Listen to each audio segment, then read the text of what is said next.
देव संस्कृति का बीज मंत्र गायत्री महामंत्र है। पूज्य गुरुदेव वेद मूर्ति तपोनिष्ठ पंडित श्री राम शर्मा आचार्य जी इस महामंत्र के बारे में क्या कहते हैं, जानिए। वो कहते हैं कि प्रातः काल जब हम बोलते हैं तो गायत्री का सर्वप्रथम विनियोग बोलते हैं, तत्पश्चात गायत्री मंत्र का जप करते हैं। प्रत्येक वेद मंत्र का एक विनियोग होता है। विनियोग किसे कहते हैं? विनियोग संकल्प को कहते हैं। संकल्प में क्या होता है उसका ब्यौरा होता है। गायत्री मंत्र के बारे में जल लेकर के कहते हैं, गायत्री छंदः सवितः देवतः विश्वामित्र ऋषि जपे विनियोगः। गायत्री का जो ऋषि है विश्वामित्र है। गायत्री का पारंगत निष्णात जिसने PhD किया, जिसने थीसिस लिखी, जिसने सब खोज की, उस अनुसंधान करने वाले का नाम विश्वामित्र है, जिसको हम याद करते हैं। गायत्री मंत्र को भी याद करते हैं, उसके खोजकर्ता की भी हम याद करते हैं। विश्वामित्र ने गायत्री की खोज में पूरी जिंदगी लगा दी। एक और खोज करने वाले व्यक्ति का नाम मेरे दिमाग में आ रहा है। कौन था खोज करने वाला? उस खोज करने वाले का जो अभी अभी हमारे ध्यान में आया है, नाम था हिलेरी। हिलेरी कौन था?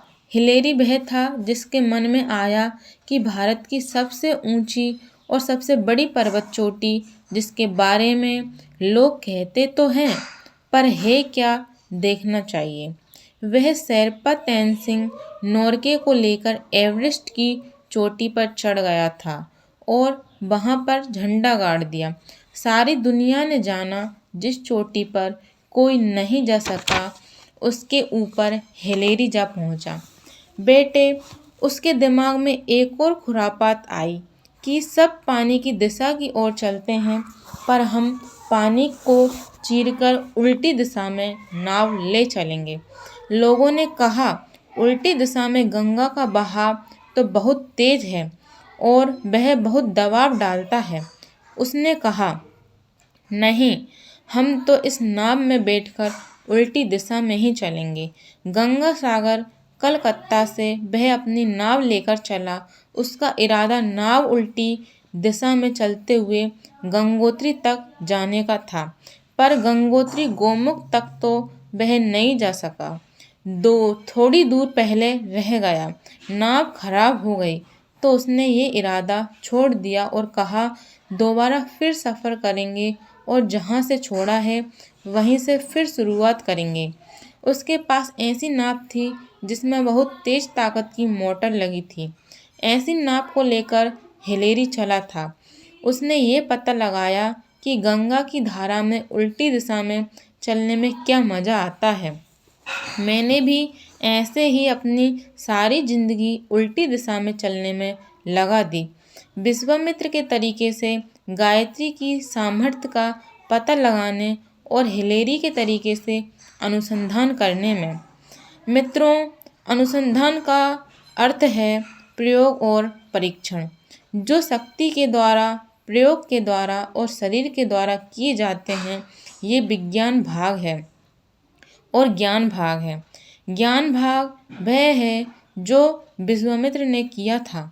अनुसंधान और अनुदान दोनों को करते हुए मैंने अपनी 70 साल की ज़िंदगी पूरी की। इसके जो सार हैं, निष्कर्ष हैं, मैं चाहता हूँ कि आपको बता करके चला जाऊँ। क्यों, किस लिए चला जाऊँ?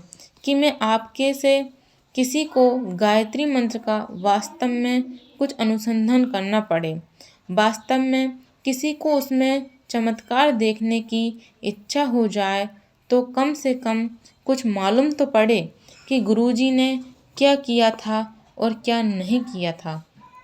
अनुसंधान जो बेटे मैंने किए हैं, इन अनुसंधानों के लिए मैंने भारतीय ऋषियों की गवाहियाँ लीं, ऋषियों की गवाहियाँ लीं और मैंने उनसे यह पूछा कि ऋषियों, आप लोगों ने तप किए थे तो बताइए आपने क्या अनुभव पाए।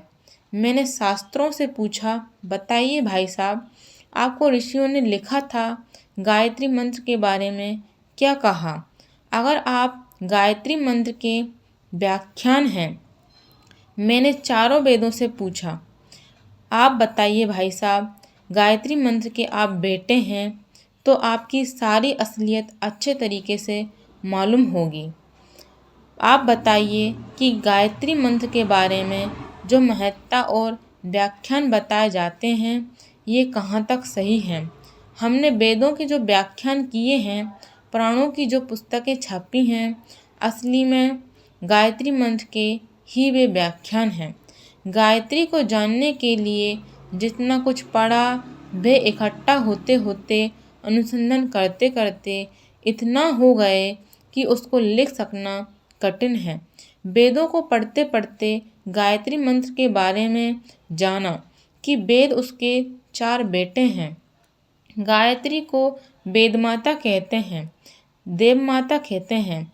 वेद माता ये 4 बेटे हैं। वेद माता के ये 4 बेटे हैं। वे गायत्री मंत्र के बारे में क्या कहते हैं, ये जानने के लिए मैंने वेदों को ध्यान से पढ़ा। वेदों के लिए ही नहीं, गायत्री मंत्र के लिए उन्हें पढ़ा।